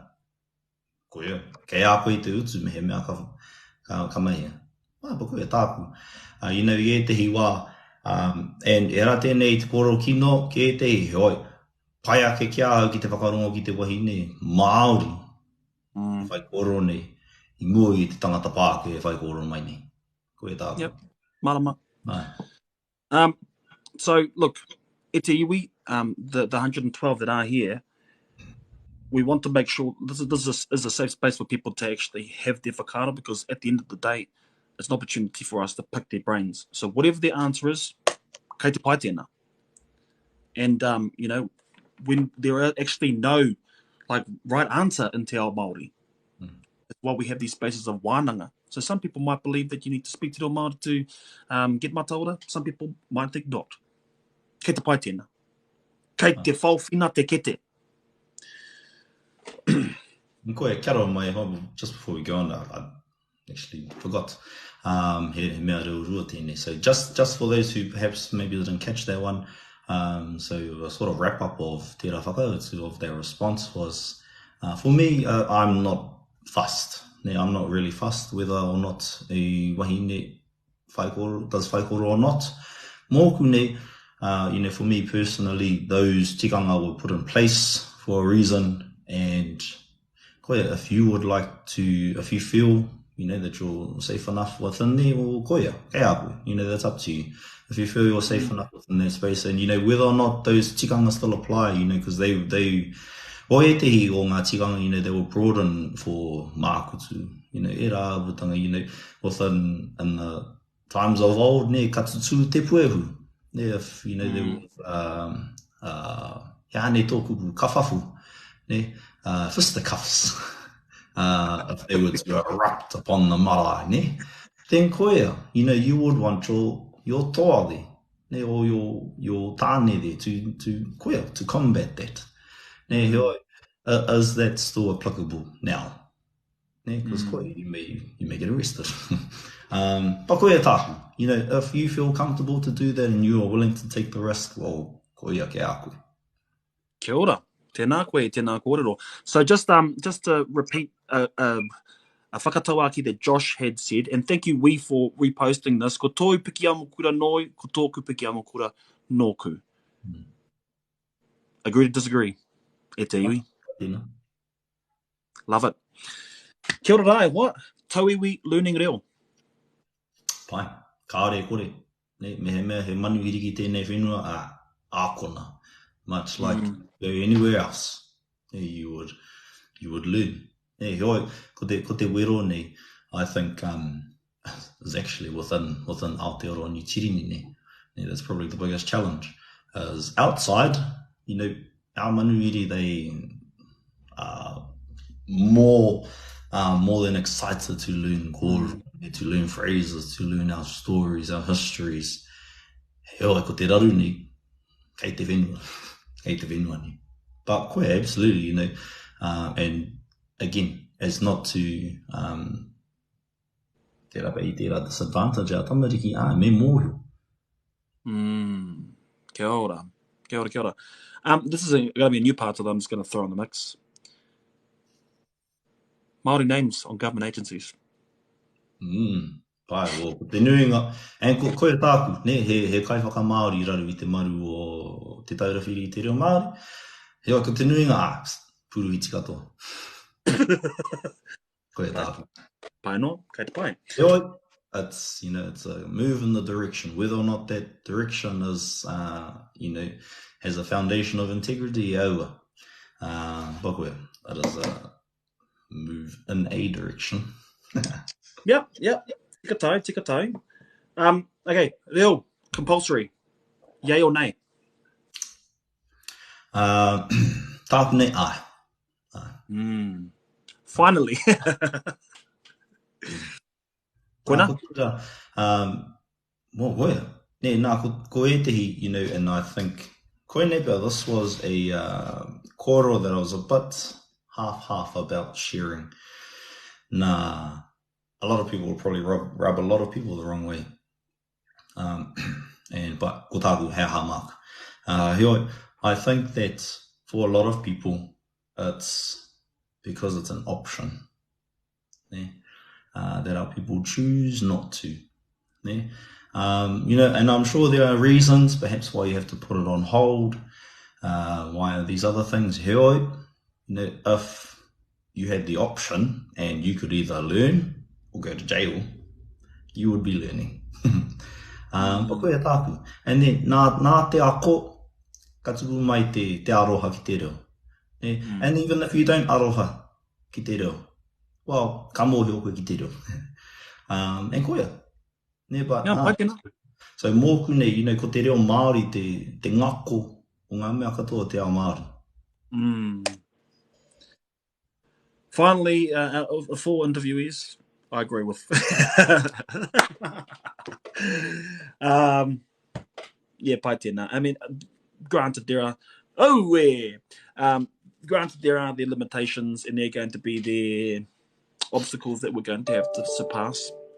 Ask your pātai there, Māreikura, but I just want to ask this question to Te Rangi Whiu.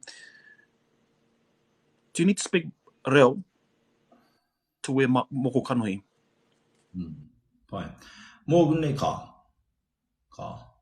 Nā, kia hau nei, karekau herere kētanga o te moho nei, Tēnei moko. Ne? So if you don't feel worthy or if you don't feel enough to wear mataora, to wear moko kauai, why do you feel enough to wear it on your arm, on your wrist, on your leg? Kare kau he rere kētanga. Ne, kare kau he rere kētanga. The only difference is, o te rapea, this tapu associated with ēnei, ne, o tēnei momo. Nā, and ētehi, you know, and it's not, again, it's not he mea kino e kare mai, he mea patuka. Nā, koe ne, it's just, for me anyway, I feel that you can hide these. Ne, you can hide ēnei āwatanga o te moko. He oi ko tēnei, te tae. Ne, te tae. He oi, whether you like it or not, you know, you have moko. You just can't see it. But koe tāku, and you know, within that as well, I greatly admire our people who do choose to carry our taonga without te reo. Yeah. To be fully aware of the judgment, ngā whakaaro kino, you know, ngā whakaaro hea, they will be thrown your way and still choosing to carry our taonga. Kia ora. That's awesome. Because I think that's what we forget, eh? We forget that side, that actually you don't speak to the Māori, but you are going to face some stuff and you're still brave enough to do that. You're right. Well, this is what I think. He wānanga tonu tēnei. Pai.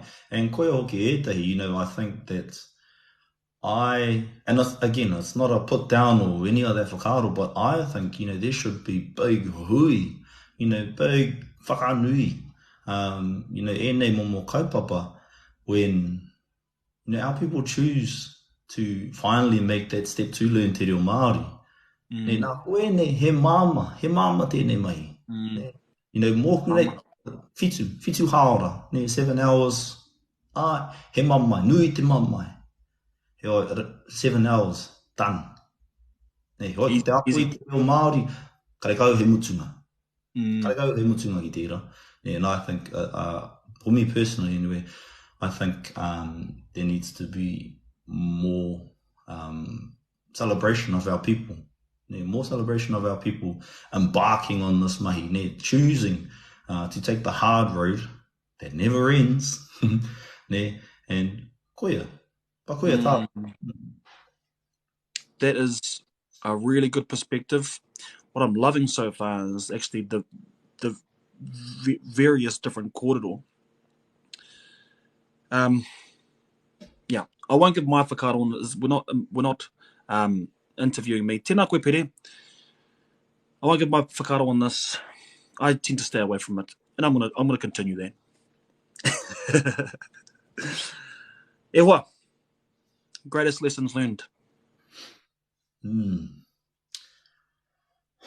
Well, i tērā nā, tērā pēr mō e te hokoutou kei te mōhio. We went to the tangihanga of one of our koroua, or my wife's koroua, I call him koroua as well. I tērā, you know, ki taku mō e kōrero nā tīmoti, nā tā tīmoti kāritu, ne? Nā ko tērā, ko te mamai te utu o te aroha. And koia pēr te tino kōrero, you know, i tēnei wā o te pōuri. And koia pēr.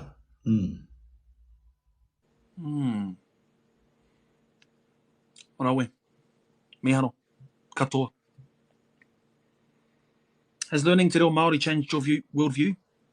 Kāre kore. Nā, koe nei pā te tihi kōrero. And you know, a lot of times I acknowledge, and it's hard, you know, not to see past it. And I recognize that I speak from a privileged position. Hoi mōku nei is you don't really know yourself if you don't know te reo. Nā ko tērā. Hey, as Māori, I feel you don't really understand or even know yourself. Nā koia pā te, you know, te mea nui o te reo. Nā, it's not just a language. Ne? It's not just he reo. He wāhanga o. He wāhanga o. That's why a lot of people, you know, when they start learning te reo, they're like, oh, I always felt like something was missing. And it was. It's because it was. Ne, ko tō reo. Ne? Your reo that was stolen from you. Ne? And koe pia tētei, so koe kāre kore.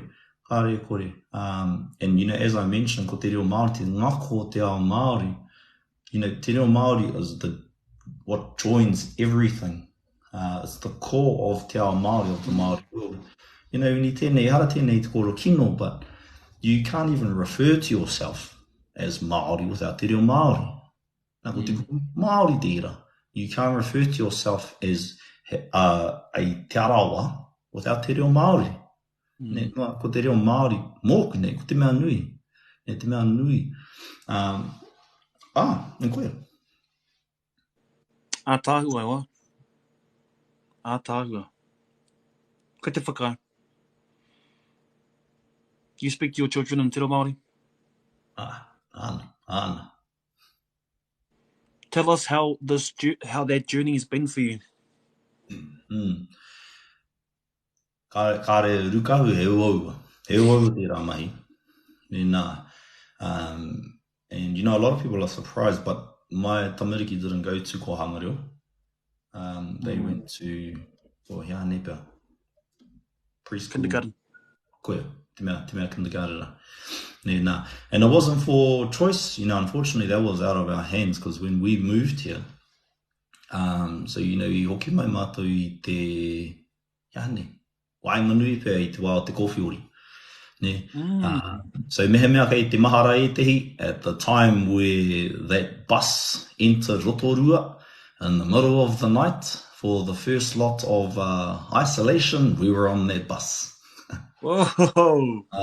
So that's when we returned to Aotearoa ne mai ai te reiria.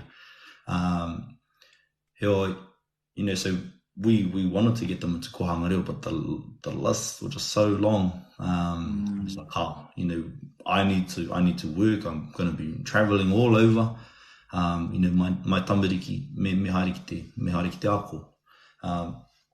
But even through there, you know, so luckily there were etehi te rāpea kaiako reo Māori, or kaiako Māori, let's say there. So and luckily, as not to disadvantage our tamariki, you know, we were able to offer the opportunity for them to learn from us. Pa koe. You know, and koe nepea e te he karema is, it is hard.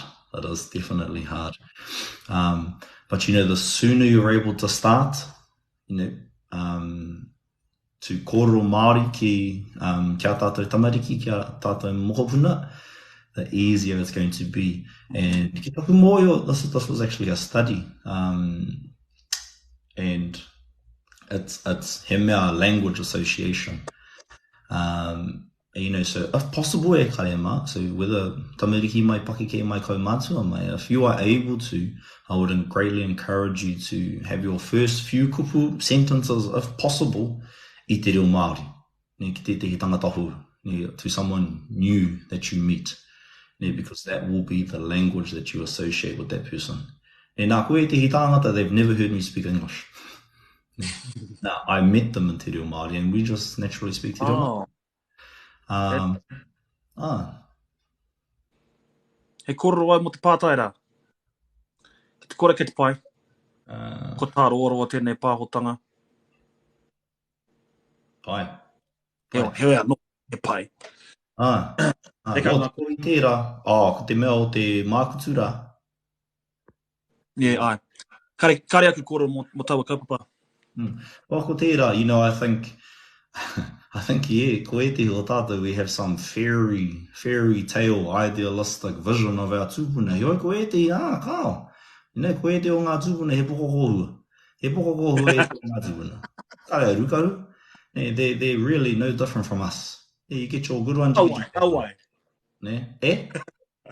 Awai ngā pukokoia. But koia, so you know I tērā, hatu I tēnā karakau e tino koro. E ki tama te kapua. Kia ora ua. What are your goals for your reo in the future? Pai wō, ko te rapea ko te nuinga. Ia nipa. Nā, ko te tuki pai e te hi. O te rapea ko te tahi. Nā, ko te reo wōku whakaaro ko te reo Māori tērā. So, koia, e tauira tērā. So, e te hi wai e karema, it's gotten to a point where a lot of the times I forget to speak English. So, that comes with its own problems. But I tērā anō, privileged guy, whakahi, nā, but ko tērā he pono.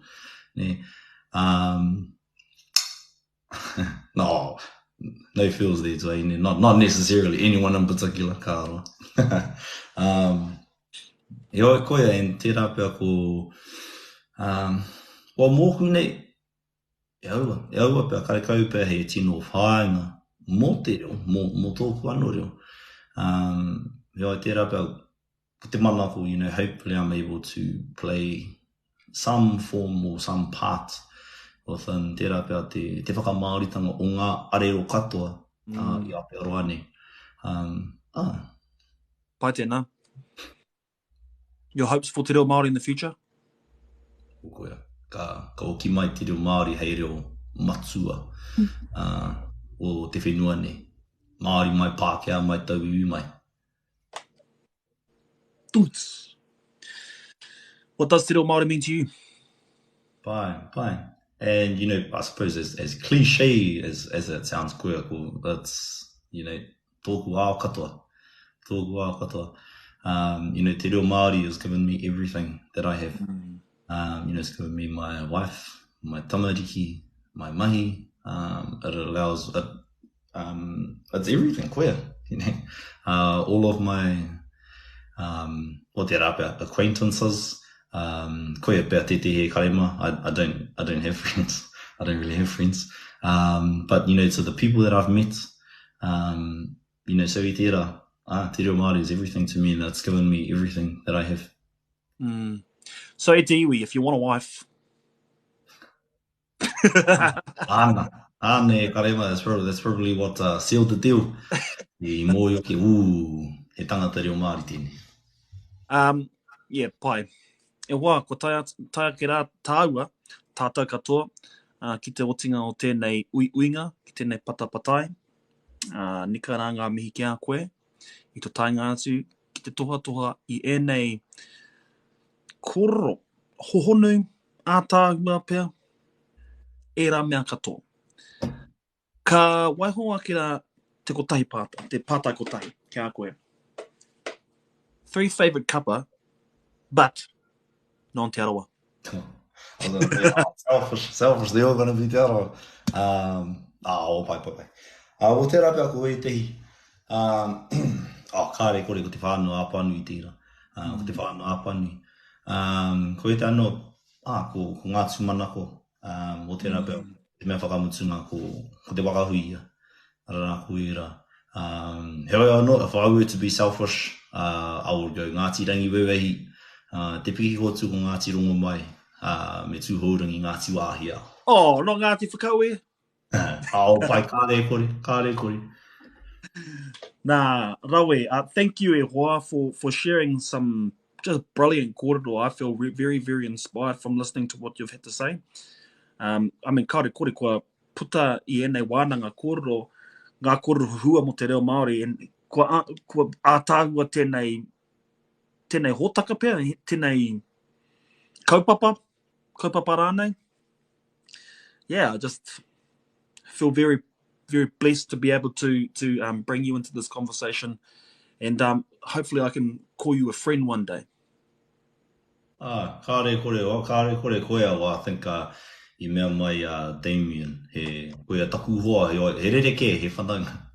He whananga, I think that's a given e hoa, tātou nei. Sometimes our best friends are our cousins. Nā, e hoa, mihi atu ana ki a koe, tō tainga mai konei. Yeah, rawe ngā kōrero. So, I want to boot you out of here because, yeah, it's getting a bit late. But just thank you very much for your kōrero. Just feel really blessed at the moment.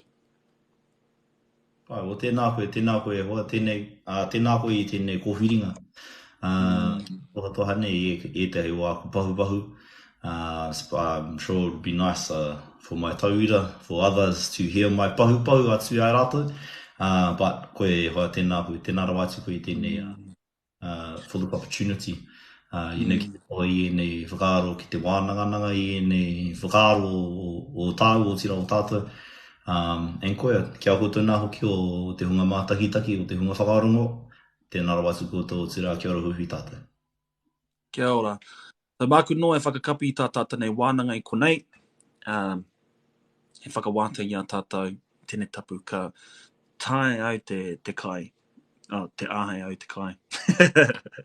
Nā reira, tēnā tātou kia karaki a tātou. Tēnei ka whakairite ke te kōrero, ka whakahoki ai ngā mauri tiki nā tu ai, kia wāte ai mātou, kia puta ai nei pukenga ki te whaia o ki te ao marama, e rongo e whakairia ki runga ki a tina. Tina. Au mi e hui e... Tāu e. Tēnā oe wala. Tēnā koutou. Tēnā koe.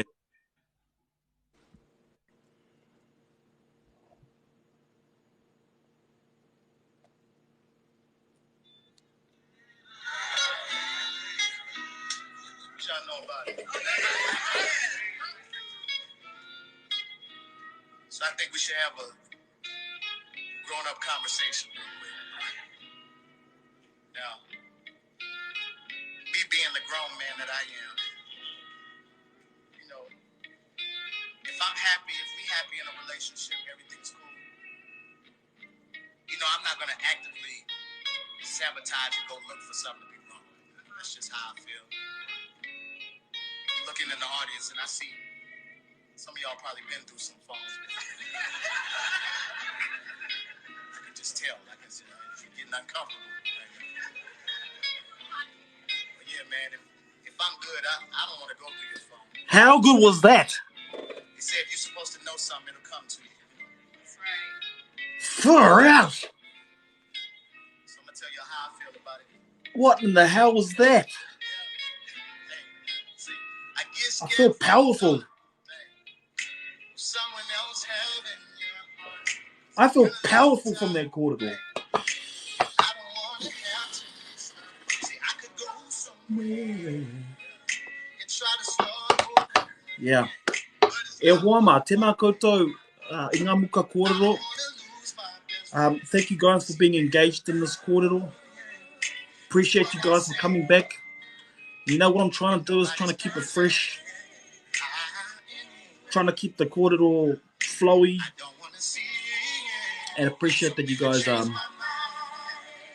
you guys come into this and participate. And I think we're just fine. See, what I'm trying to say is, I don't know. Tēnā koe vision. That was so cool, man. Like, Some things are better left unknown. Yeah. Better left. See, I'd rather keep living in my day. One last plug. Moderators, can I get you to post those names, please? So, hey, based on what I see, telling you that I trust you. If you didn't do it, I'm trying to bust you. Hey, you know what they say. Like you don't. Tomorrow is going to be a great one. We're going to go with another teacher, I suppose.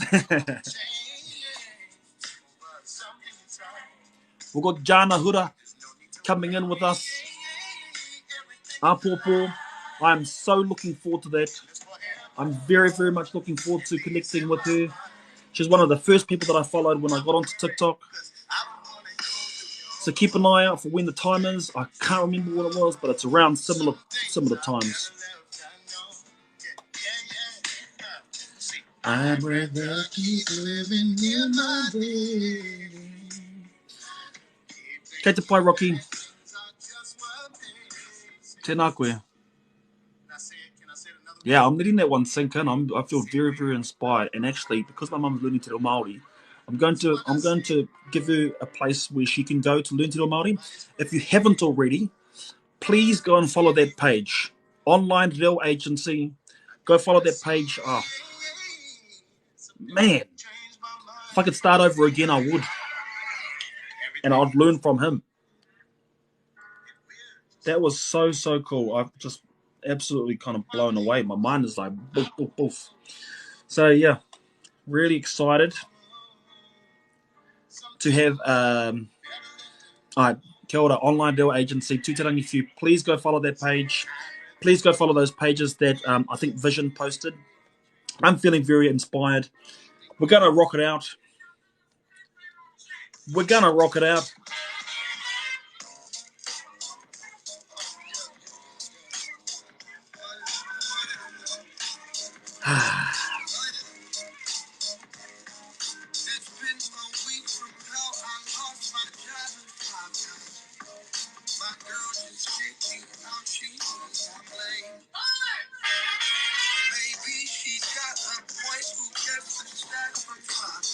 Never mind the drama of TikTok. Haramai ki te wānanga. Haramai ki te kōrero.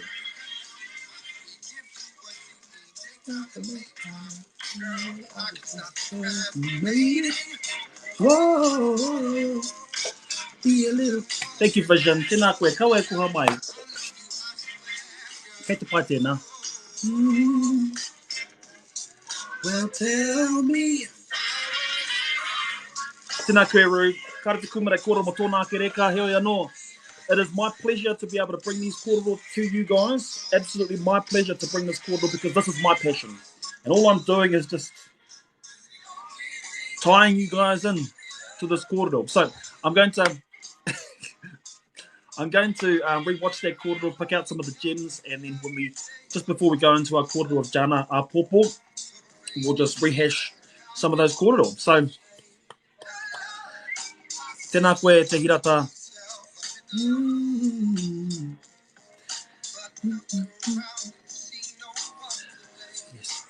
O tira ki a tātou mā, tēnā tātou I tō koutou nei taunga mai ki tēnei pāhotanga mata o rā oku. O tātou, mihi atu ana ki a tātou I te pōnei, kia pai te rā pōpō. We're about to go to Hump Day. We're going to go into Hump Day. But tell me if I wasn't right. Pōraro, pōmanahau, pōmarie, e rā mea katoa, tēnā tātou, mauri ora.